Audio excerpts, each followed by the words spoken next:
This is Newstalk ZB News. Good morning. It's 9 o'clock. I'm Niva Riti Manu. And international tolerance with Israel may be starting to run thin. The Gaza Health Ministry says more than 11,000 people have been killed in the territory since October 7th. Geopolitical analyst Jeffrey Miller says there's probably 2 or 3 weeks before calls for a ceasefire will become too strong for the Israeli operation to continue.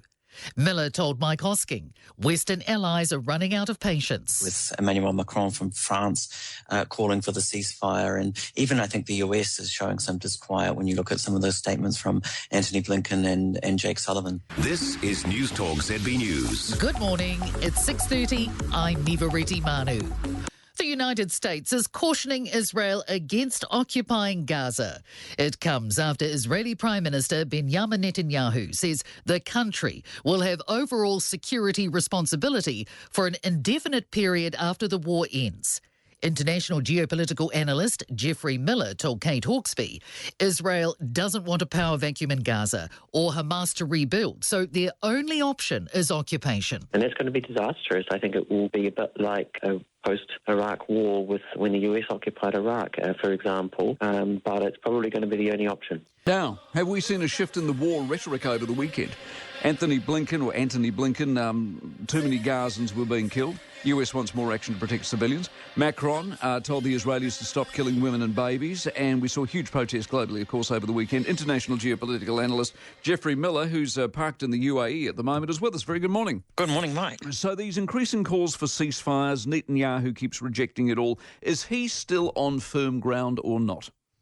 Oh, I think they're building up to it, Mike. I think we're at day 39 of this war now, and I think we must be approaching the end game. Israel has met a lot of its objectives now. They're working on, of course, destroying the command center that Hamas has under the Al-Shifa hospital. I think Israel knows that they don't have much longer. I think there's talk now that they see there's a 2 to 3 week window left before it just becomes intolerable, the lack of a ceasefire. You're seeing a bit of a fracturing in the West with Emmanuel Macron from France calling for the ceasefire. And even I think the US is showing some disquiet when you look at some of those statements from Antony Blinken and Jake Sullivan. Yes, exactly. Too many babies are being killed. Too many women are being killed. At the end of this, does Israel call a ceasefire and that's that? Or does somebody intervene and get the two parties together and try and do the old peace accord thing? I think probably Israel will just say that its objectives have been met, and they'll move into a new phase. I mean, I think this war has got there's a lot to play out, and it will be the end of the major combat operations, if you like. But we're going to see a long-running insurgency. I think Hamas is not going to just go away just because their tunnels have been bombed, but it will turn into a long-running occupation. Israel is very clear that they're going to occupy Gaza. Indeed, but part of the objective, I thought, was from Netanyahu is they're going to eliminate Hamas. If they don't eliminate Hamas, that then hurts politically Netanyahu, doesn't it? It does. I mean, they're determined to eliminate Hamas, but I think Hamas is turning into an ideology, much like ISIS. And it's interesting because Israel keeps making the comparisons with ISIS. Well, you can defeat ISIS, territorially, and it was defeated territorially, but it still remained an ideology. And I think that's very much what will happen with Hamas. It will live on, and it will be quite a messy insurgency with Israeli soldiers essentially with the targets on their backs running around Gaza. It's going to be disastrous. I was going to say, do you know what that would look like? When they say take control of Gaza and state, do they literally park themselves in Gaza forever? I think for the foreseeable future, because if they don't, Hamas will just have free reign. I mean, who else is going to do it? The UN isn't in the business of running countries or Gaza strips. So, if Israel doesn't do it, then Hamas will simply have an easier job of regrouping. I think they're still going to regroup, even if Israel does occupy it.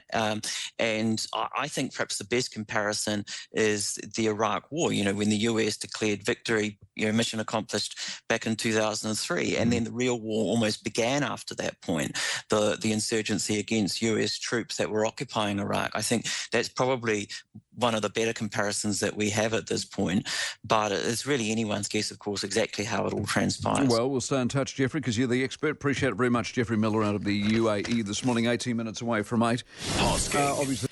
Hawkesby. 12 to 6, Israel's Prime Minister's mentioned plans to take over security responsibility in Gaza. This comes as the nation faces international pressure and criticism over its handling of the war with Hamas. More than 10,000 people have been killed, according to the Hamas-run Palestinian Ministry of Health. With us now, international relations expert Jeffrey Miller. Morning to you. Good morning, Kate. What does Netanyahu mean by taking overall security responsibility?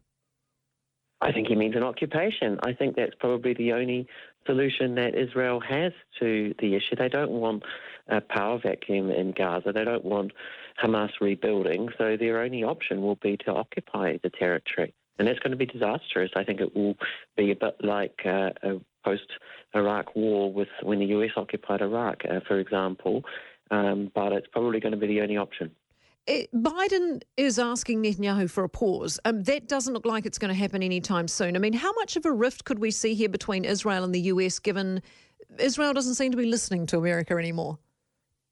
Yeah, it's been fascinating. Joe Biden had a phone call with Benjamin Netanyahu the other day on Monday and openly asked him for a humanitarian pause. Anthony Blinken has been talking about it probably for days, if not weeks now as well. The G7 foreign ministers had a meeting yesterday in Japan and also released a joint statement calling for a humanitarian pause. Israel just seems to not be listening. The phone off the hook, really, in Jerusalem, it seems, at the moment. It is quite extraordinary given that the US is bankrolling Israel in terms of a lot of aid, $3 billion in aid every year, and a lot of advanced technology. And it does seem quite extraordinary that Israel is not listening to the US pressure. I guess you have to wonder whether the US secretly really does want Israel just to finish the job, and these calls for a humanitarian pause really are just a fig leaf. I mean, Anthony Blinken has spoken out against a ceasefire. He says that Hamas cannot be allowed to do what it did on October 7th again. I think we'd all agree with that last sentiment, but it seems, the US is putting some pressure on Israel, but just not too much. Yeah, and I mean, Israel, the strikes only seem to be intensifying. I mean, they're determined to, get to the tunnels. I mean, they really want to make sure they annihilate Hamas, don't they? Absolutely. They want to finish the job, and you're getting constant comparisons in Israel with ISIS. They're likening Hamas to ISIS in almost any interview you listen with Israeli politicians. I guess I would make the point that with ISIS, you had a unified international coalition of around 86 countries going in there to defeat ISIS.